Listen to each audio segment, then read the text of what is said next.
Dear students, good morning to all of you. आज हम एक सैटेलाइट के बारे में यहाँ पर समझने वाले हैं कि सैटेलाइट को कैसे लॉन्च करते हैं, उसका टाइम पीरियड कितना होता है, एनर्जी कितनी होती है वगैरह वगैरह सारी बातें हम यहाँ पर समझेंगे। तो मान लीजिए कि हमारा यह अर्थ है,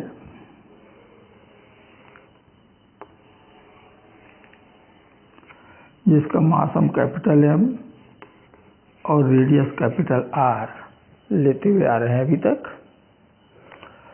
इसके सरफेस से किसी हाइट पर हमने एक बॉडी ले जाके रख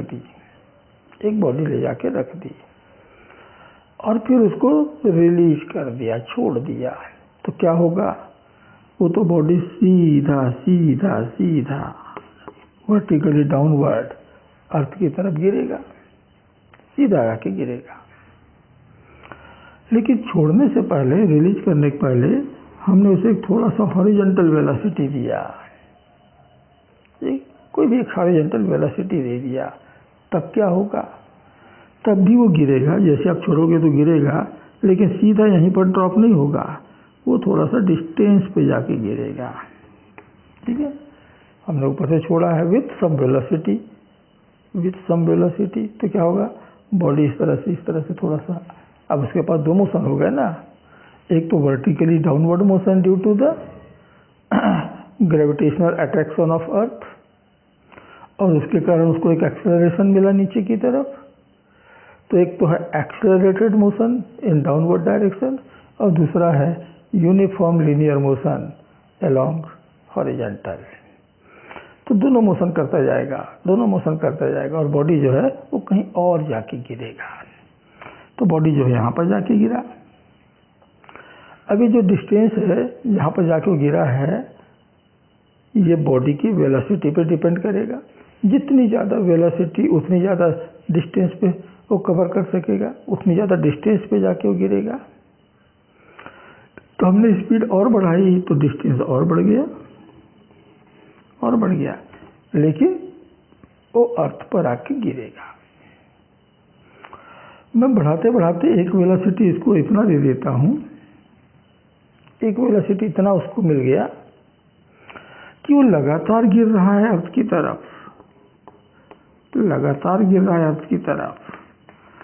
लेकिन वो अर्थ पर कभी पहुंच नहीं पा रहा है, क्या कर रहा है? लगातार एक ऑर्बिट में घूम रहा है। लगातार क्यों घूम रहा है? क्योंकि अर्थ ने जो फोर्स अप्लाई किया हुआ है, the gravitational force on the satellite, ये ग्रेविटेशनल फोर्स इस वेलोसिटी के लिए, जिसको मैंने VO से दिखलाया हुआ है, इस वेलोसिटी के लिए एग्जैक्ट सेंट्रीपिटल फोर्स के बराबर हो गया है। तो हमारा ये जो फोर्स है, ये ग्रेविटेशनल फोर्स अप्लाइड बाय अर्थ, ये कन्वर्ट हो गया इन सेंट्रीपिटल फोर्स, और उस सेंट्रीपिटल फोर्स के कारण अब वो बॉडी लगातार एक सर्कुलर मोशन कर रहा है विथ ए कांस्टेंट स्पीड। तो ये जो यूनिफॉर्म सर्कुलर मोशन हो रहा है अर्थ के अराउंड, अर्थ के चारों तरफ, ये कंटिन्यूअस बना रहेगा। बस आपको एक बार वेलोसिटी दे देना है, बस ये वेलोसिटी भी कांस्टेंट बना रहेगा, क्योंकि जो फोर्स लग रहा है वो वेलोसिटी के परपेंडिकुलर है, और परपेंडिकुलर फोर्स वेलोसिटी की डायरेक्शन में कोई एक्सेलरेशन प्रोड्यूस कर नहीं सकता, तो उसकी वेलोसिटी में कोई चेंज हो नहीं सकता। अगर इस फोर्स F का तुम वेलोसिटी के डायरेक्शन में कंपोनेंट निकालो तो क्या आएगा? F cos 90, और F cos 90 is equal to 0, means along the horizontal motion the particle has no acceleration. It means its speed remains constant throughout the motion. तो फोर्स क्या कर रहा है? केवल उसकी वेलोसिटी की डायरेक्शन चेंज कर रहा है, जब वो चल के यहाँ आया, अभी वेलोसिटी इधर थी, अब वेलोसिटी इधर हो गया, चल के यहाँ आया, अब वेलोसिटी इधर हो गया। तो this force is continuously changing its direction only, not the magnitude.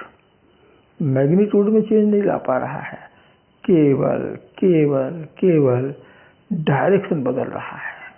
ठीक है ना, केवल डायरेक्शन बदल रहा है। And it always remain perpendicular to the velocity at each and every point of this orbit.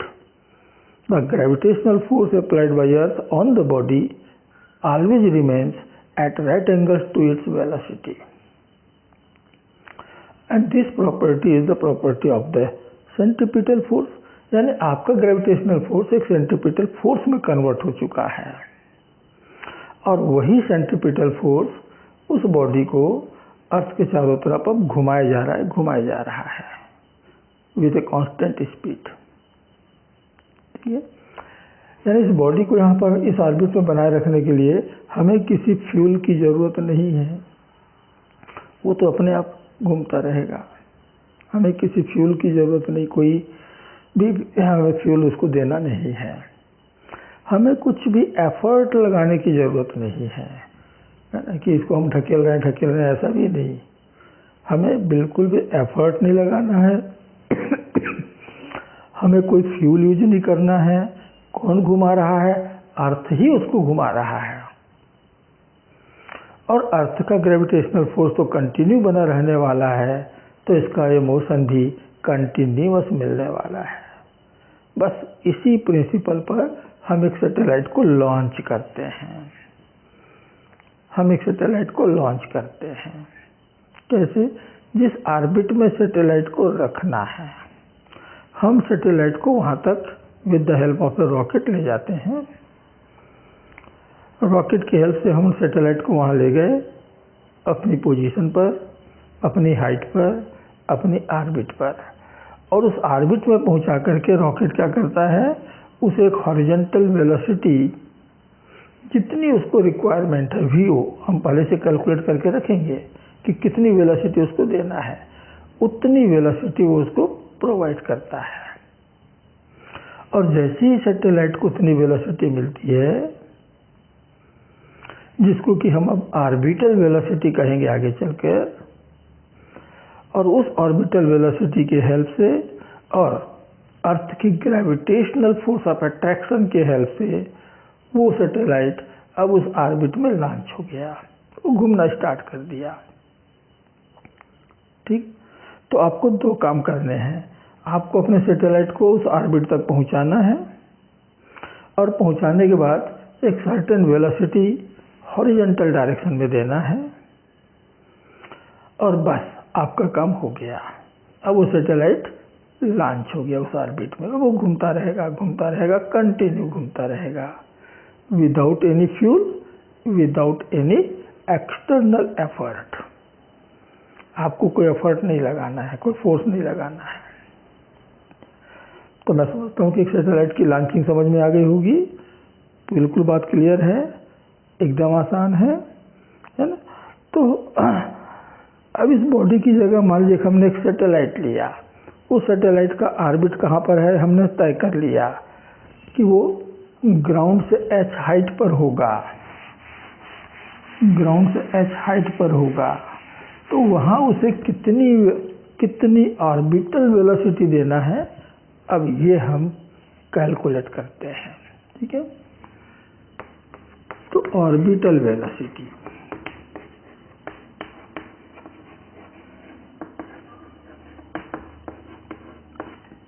इसको हम VO से दिखाएंगे। ठीक है, तो चलिए अपना अर्थ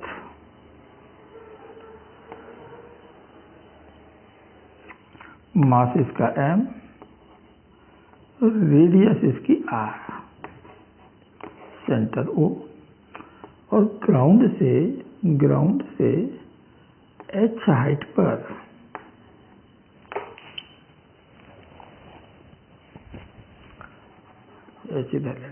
ग्राउंड से h हाइट पर m मास, स्मॉल m मास की एक सैटेलाइट को हमको लॉन्च करना है। और इसके लिए जरूरी हॉरिजॉन्टल वेलोसिटी मान लिया vo है, vo, और जैसे हमने उसको ये वेलोसिटी दिया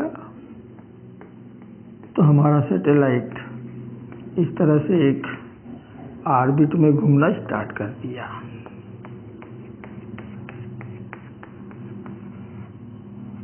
ऑर्बिट में घूमना स्टार्ट कर दिया। इस ऑर्बिट की रेडियस कितनी हो गई? ये r और ये h, यानी कि total r plus h radius का होगा। मैं इसको चाहूँ तो स्मॉल r से भी रिप्रेजेंट कर सकता हूँ। तो स्मॉल r बराबर होगा r plus h, small r is equal to capital R plus h, दोनों को जोड़ करके आपको मिल जाएगा। तो आप फॉर्मूला स्मॉल r से भी डिराइव कर सकते हैं। आप formula r plus h small r की जगह ये रख करके भी कर सकते हैं। दोनों तरह से करते हैं, चलिए देखते हैं। तो let mass of a satellite equal to m and height of its orbit above the ground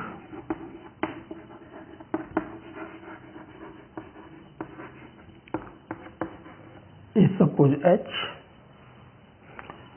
mass of earth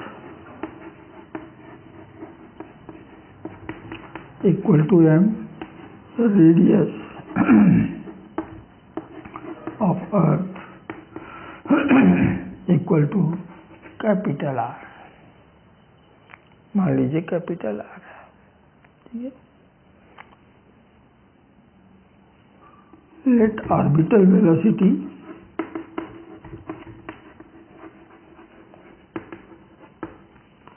for this orbit equal to vo। इस ऑर्बिट के लिए जो रिक्वायर्ड वेलोसिटी है, द ऑर्बिटल वेलोसिटी है, वो मान लिया vo के बराबर है। Then required centripetal force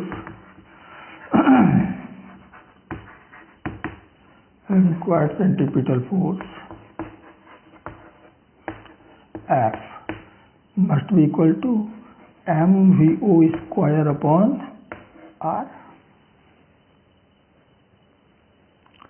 r, ठीक है। या चलिए where r is equal to r plus h, याद रखना इतनी की जरूरत है। The gravitational force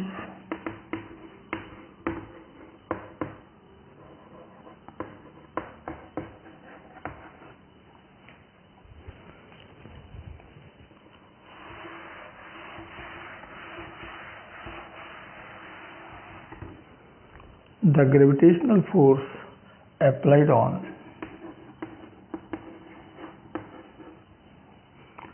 the satellite by earth F dash is equal to G capital M small m by R square, Newton's law.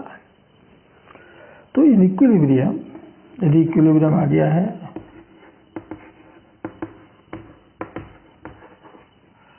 the F should be equal to F dash, जितनी की requirement है उतनी ही available है, मिल गया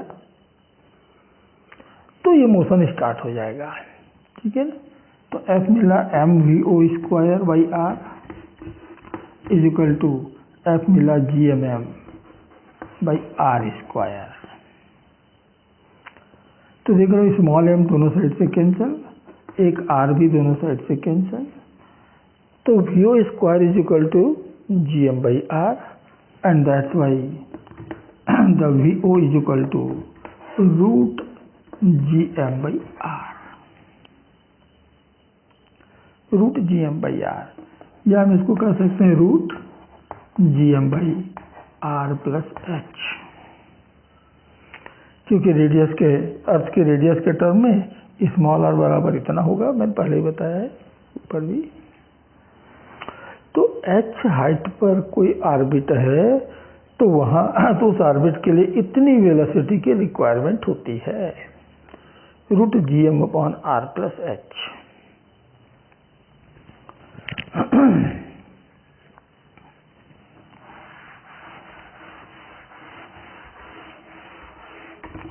तो यदि हमने इतनी वेलोसिटी अपने सैटेलाइट को दे दिया by any means, then the satellite will continue in the orbital motion, continue in the circular motion in that orbit.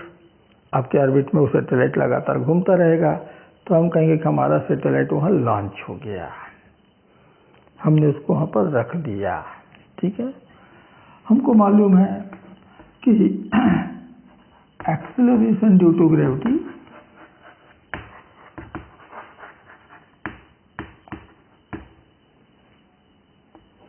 at surface of earth g बराबर gm/r² and therefore gm is equal to gr²। तो orbital velocity आप ऐसे भी दे सकते हो, √gr² r या √gr²r+h।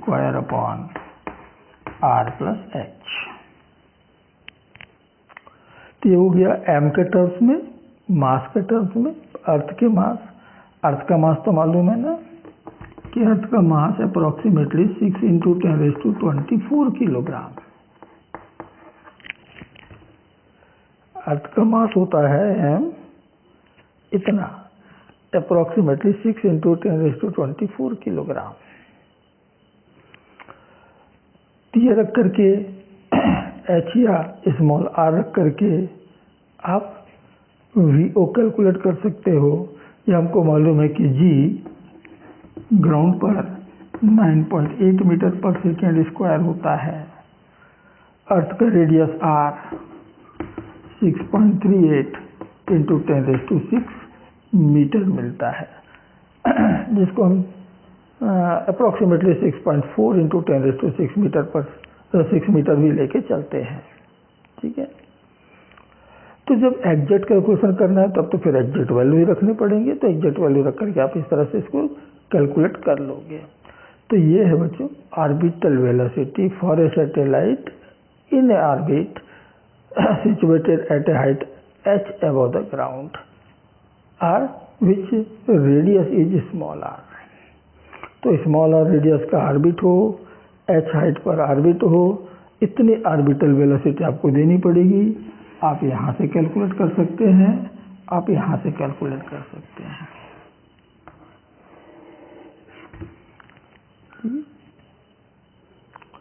अब मान लीजिए कि हमारा एक ऑर्बिट अर्थ के बहुत क्लोज है। अर्थ की रेडियस अप्रॉक्सीमेट 6400 किलोमीटर, 6400 किलोमीटर का रेडियस है हमारे अर्थ का। इसकी कंपैरिजन में 2-4 किलोमीटर की जो हाइट होगी वो नेग्लिजिबल होगा। तो ऐसे ही किसी ऑर्बिट में, यानी हम सरफेस पे ही नहीं रखे हुए हैं, ऊपर ही रखे हुए हैं 2 किलोमीटर 4 किलोमीटर किसी भी क्वांटिटी का 10% तक की वैल्यू जो होती है वो उसके कंपैरिजन में नेग्लिजिबल माना जाता है।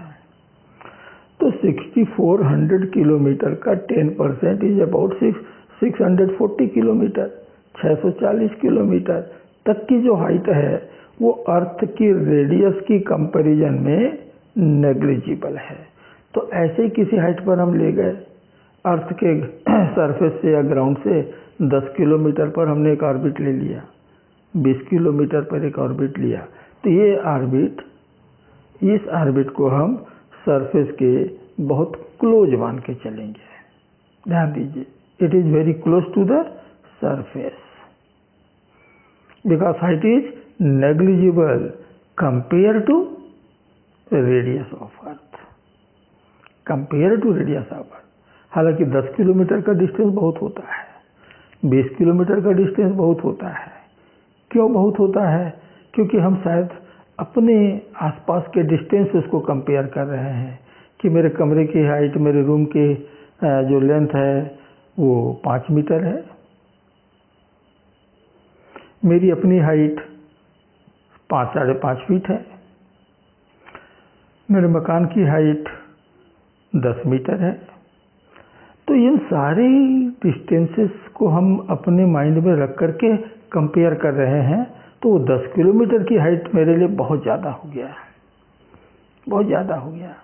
लेकिन एक्चुअल में कंपैरिजन हम यहाँ से नहीं करना है, हमें तो कंपैरिजन करना है रेडियस से, अर्थ की रेडियस से। और अर्थ की रेडियस की कंपैरिजन में यदि ये हाइट को हम कंपेयर करें 10 किलोमीटर या 20 किलोमीटर को, देन इट इज नेग्लिजिबल, कुछ भी नहीं है, nothing, you can ignore this distance. तो हम इस ऑर्बिट को कहेंगे it is close to surface, it is close to ground, ठीक है ना। तो उसके लिए जरा ऑर्बिटल वेलोसिटी निकालते हैं कितनी होगी, ठीक।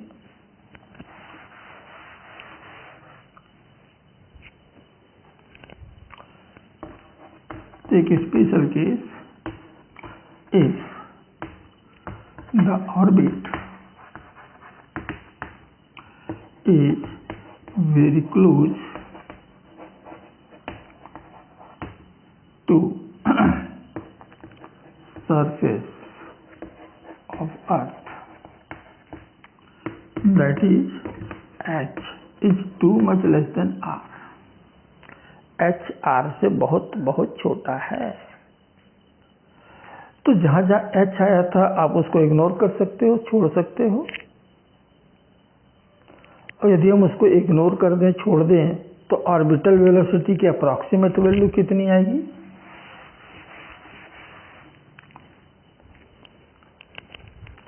and then orbital velocity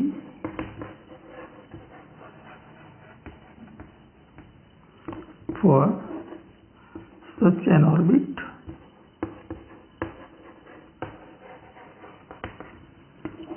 VO is approximately equal to root gm by r। हमने h को इग्नोर कर दिया, नेग्लिजिबल है, छोड़ दिया, और gm की जगह में मैंने gr² रखा, एक आर नीचे से कैंसिल हो जाएगा, तो कितना मिला, रूट जी आर, ठीक है।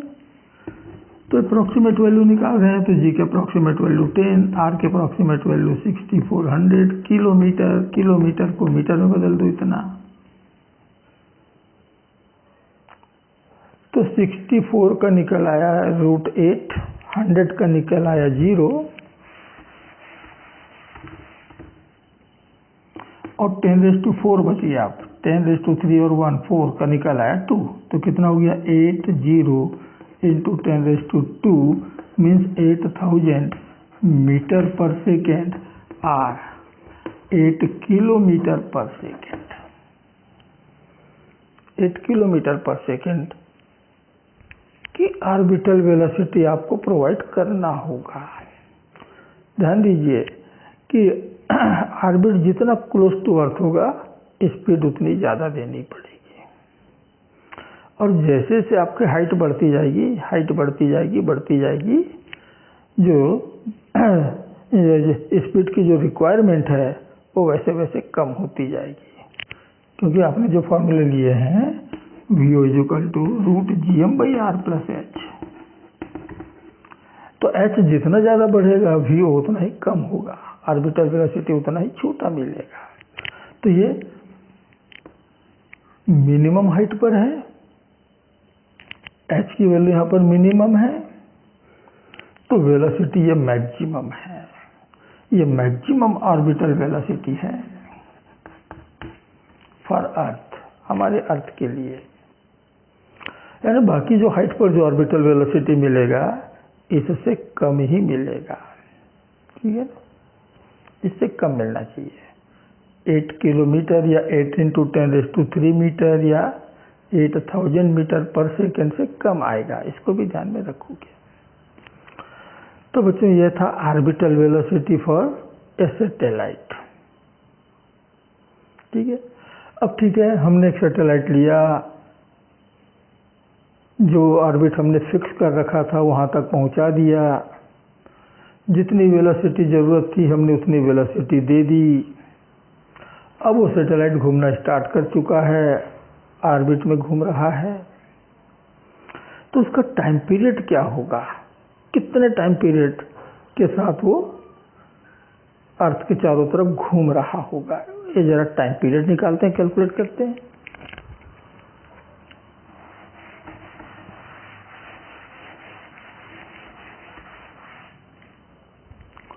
तो हम दूसरी क्वांटिटी यहाँ पर कैलकुलेट करने जा रहे हैं, वो है time period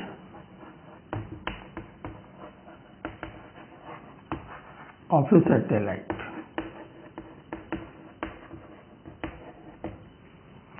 time period of a satellite. एक चीज़ और तुमने गौर किया होगा कि सैटेलाइट के ऑर्बिटल वेलोसिटी में, ऑर्बिटल वेलोसिटी के फॉर्मूले में सैटेलाइट का मास नहीं आता। क्या क्या है वहाँ पर, capital G, capital M, capital R.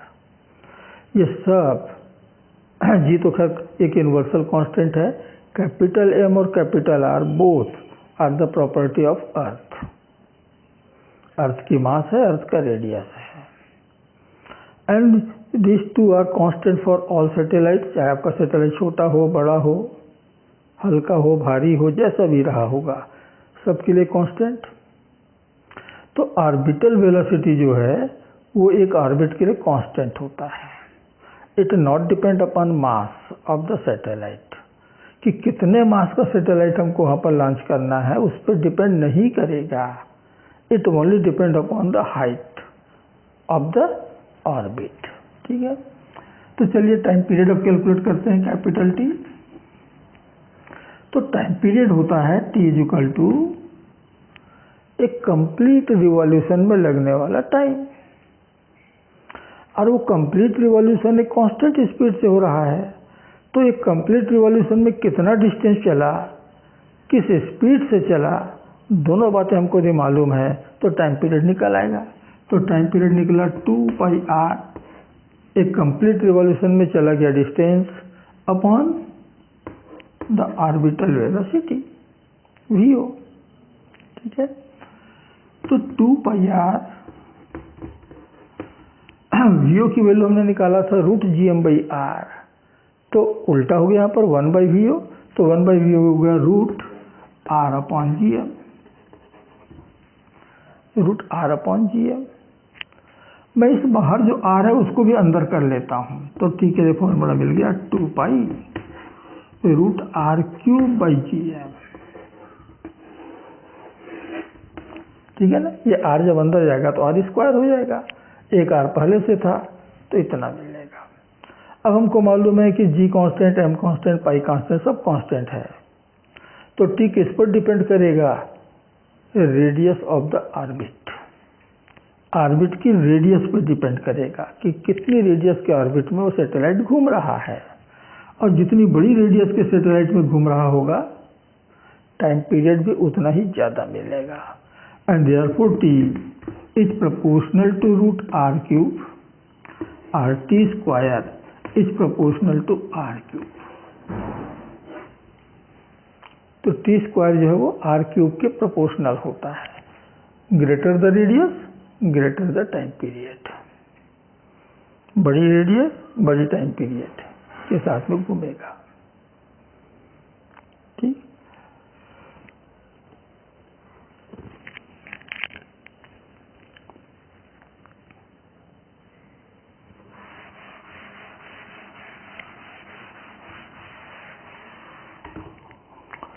ये हुआ टाइम पीरियड।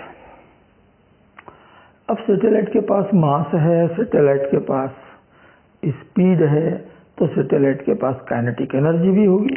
तो कितनी होगी ये निकालें। तो काइनेटिक एनर्जी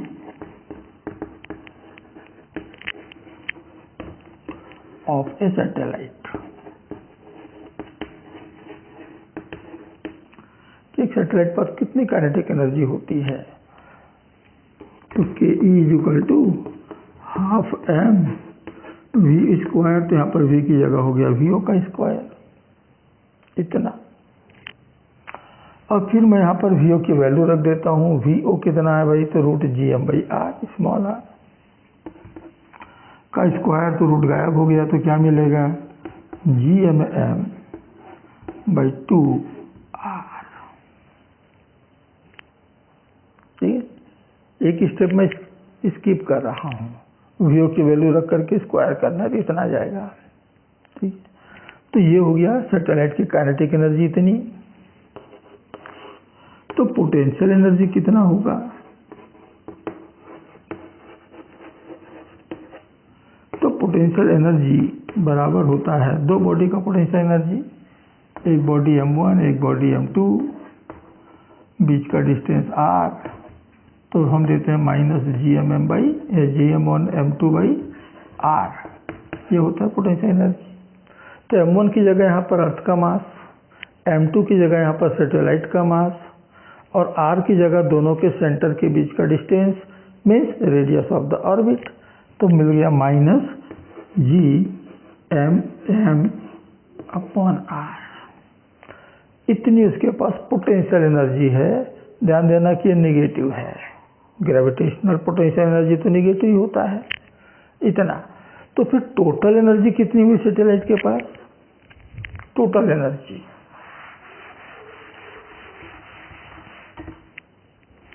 तो हमको टोटल एनर्जी मिल रहा है, फिर टोटल एनर्जी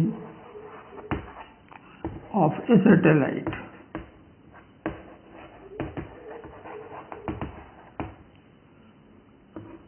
तो टोटल एनर्जी होता है kinetic energy plus potential energy, दोनों एनर्जी का सम हमको टोटल एनर्जी देता है। ठीक है, तो टोटल एनर्जी को हम ई से दिखा रहे हैं। काइनेटिक एनर्जी मिला है G M M by 2 R, potential मिला है G M M by small R, negative. ठीक है ना, निगेटिव। तो एलसीएम आ गया 2r, तो G M M minus 2 G M M, तो it is minus G M M upon 2r। कहीं पर r की जगह h दे रखा है तो स्मॉल r की जगह r प्लस h रख लेना है। ठीक है ना, ये तो आपको मालूम ही है। इतनी ध्यान दीजिए कि टोटल एनर्जी इज निगेटिव। हमने एनर्जी किसको कहा है, the capacity of doing work, the total capacity of doing work of a body और of a system is called the energy. वो उसकी एनर्जी है, जो कितना वर्क कर सकता है वो उसकी एनर्जी है। मान लीजिए कि मैं 100 जूल वर्क करने की कैपेसिटी रखता हूँ तो मेरी एनर्जी 100 जूल की हुई। आप 200 जूल का वर्क करने की कैपेसिटी रखते हैं तो आपकी एनर्जी 200 जूल के बराबर हो जाएगी। यानी किसी के पास भी वर्क करने की जितनी टोटल कैपेसिटी है वो उसकी एनर्जी है। अब मान लीजिए कि किसी बॉडी की एनर्जी 0 है, इसका मतलब it has no capacity of doing any work, 0 energy है उसके पास, तो वो वर्क कर ही नहीं सकता। हाँ, लेकिन अगर कहीं से थोड़ी बहुत एनर्जी मिल गई, मान लीजिए कि थर्मल एनर्जी कहीं से मिल गया या कोई और एनर्जी उसके पास मिल गई, तो अब उसके पास वर्क करने की कुछ कैपेसिटी आ गई और वो कुछ वर्क परफॉर्म कर लेगा। ठीक है, लेकिन मान लीजिए कि किसी बॉडी की एनर्जी -10 जूल है, तो 0 था तो कोई कैपेसिटी नहीं था वर्क करने की, अब तो -10 जूल उसके पास है, इसका मतलब कि certainly it has no capacity of doing any work. और जब उसके पास कोई वर्क करने की कैपेसिटी ही नहीं है तो जैसा है वैसा ही पड़ा रहेगा, उसी पोजीशन में उसी स्टेट में वो बना रहेगा, लगातार बना रहेगा, कंटिन्यूअस बना रहेगा। कब तक? जब तक कि आप उसको कुछ एनर्जी ना दे दो। कितनी एनर्जी? -10 जूल वाली बॉडी थी, आपने 5 जूल दिया, तब एनर्जी कितनी हो गई? -5 जूल ही रहेगा। आपने 8 जूल दे दिया, कितनी एनर्जी रही? -2 जूल ही रहा। यानी अब भी एनर्जी नेगेटिव है, no capacity of doing any work. आपने इसको 10 जूल दे दिया तो भी कैपेसिटी जीरो ही रहेगी, यानी कहीं से कुछ एनर्जी मिल रही है तब भी वो वर्क नहीं कर पा रहा है, यानी उसके बावजूद भी वह इक्विलिब्रियम में बना रहेगा, जिस पोजीशन में है उसी पोजीशन में बना रहेगा। तो हमारे सैटेलाइट की भी एनर्जी नेगेटिव आया, it means it has no capacity of doing any work, and that's why the earth and the satellite form a stable system. यानी वो जो सैटेलाइट है वो अर्थ को छोड़ करके भाग नहीं सकता, उसके पास कोई कैपेसिटी नहीं है। उसको कहीं से थोड़ी बहुत एनर्जी मिल गई, मान लीजिए जैसे मैं -10 जूल के साथ में बैठा हुआ था, मुझको 2 जूल और मिल गया तो क्या हो गया, -8 तो तब भी रहेगा, नेगेटिव रहेगा। तो सैटेलाइट को यदि थोड़ी बहुत कहीं से एनर्जी मिल भी जाती है, like thermal energy from sun etcetera, तो भी उसकी एनर्जी नेगेटिव ही बना रहेगा, और यदि एनर्जी नेगेटिव ही बना रहा तो अर्थ को छोड़ करके वो भाग नहीं सकता। Means the earth satellite system is a stable system, stable system है वो, दोनों के दोनों हमेशा बने रहेंगे। For example our earth and moon, इनने मिलकर के एक स्टेबल सिस्टम बना रखा है। सन एंड आवर अर्थ, दोनों ने मिलकर एक स्टेबल सिस्टम बना रखा है, जो अरबों साल से, अरबों ईयर से बना हुआ है और अरबों ईयर तक ये बना रहने वाला है। ठीक है ना, एक स्टेबल सिस्टम है। तो जहाँ भी एनर्जी, किसी भी सिस्टम की एनर्जी यदि नेगेटिव आ जाए तो समझ लेना it is a stable system, और यदि एनर्जी पॉजिटिव आ जाए तो समझ लेना कि इट इज अनस्टेबल सिस्टम। जब भी मौका मिलेगा उस सिस्टम के जो भी कॉन्स्टिट्यूएंट पार्टिकल्स हैं सब एक दूसरे से दूर भाग जाएंगे, क्योंकि सबके पास वर्क करने की कैपेसिटी है, वर्क करने की कैपेसिटी है। तो वर्क करेगा तो क्या होगा, कोई इधर भाग रहा है, कोई उधर भाग रहा है, वो कोई इधर भाग रहा है, वो पूरा सिस्टम टूटेगा, सर्टेनली टूटेगा कभी ना कभी। ठीक है, तो आप इस एनर्जी से समझ सकते हो कि आपका सिस्टम किस टाइप का है, स्टेबल कि अनस्टेबल। तो हमारा सिस्टम क्या मिला, स्टेबल, यानी अर्थ भी अपनी जगह बना रहेगा, सैटेलाइट भी अपना बना रहेगा, लंबे समय तक बना रहेगा। So it is stable system. तो since it is negative, therefore the satellite and earth for a stable system, इन्होंने मिलकर एक स्टेबल सिस्टम बना रखा है, इसमें कभी कोई चेंज नहीं आने वाला। ठीक है, इतने।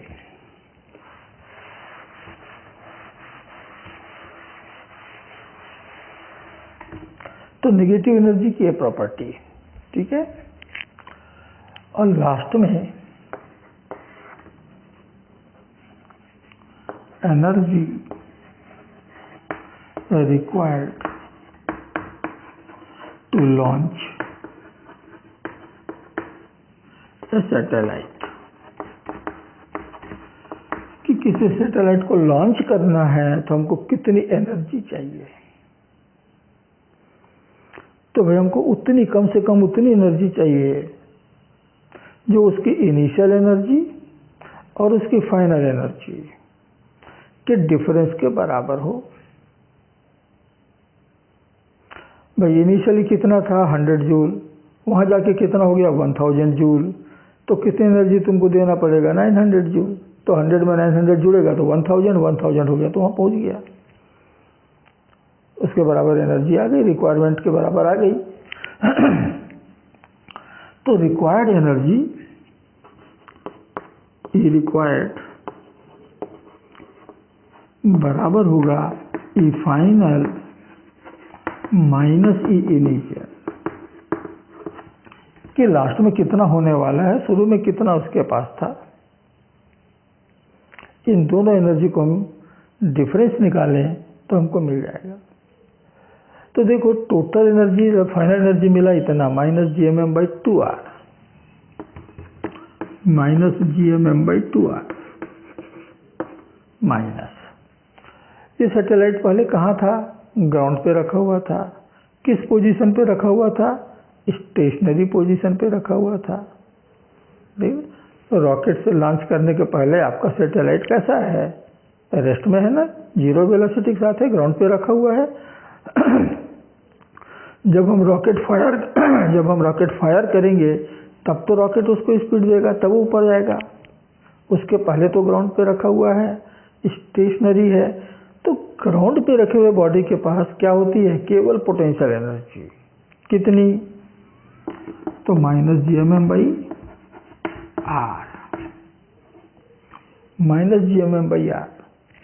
बाकी सारे सिंबल आपको अच्छे से मालूम है। तो देखो कि gmm को तो हम कॉमन ले सकते हैं, ले लेते हैं। चलो, तो यहाँ से बचा minus minus plus 1/r -1/2r। इतनी एनर्जी की रिक्वायरमेंट होगी, ठीक है। आप चाहें तो इस gm को यानी कैपिटल जी को स्मॉल जी में बदल सकते हो, बदला है अभी हम लोगों ने। तो सिंस gm = gr², और इसलिए ये एनर्जी हम ऐसा भी दे सकते हैं, इधर ले लेते हैं।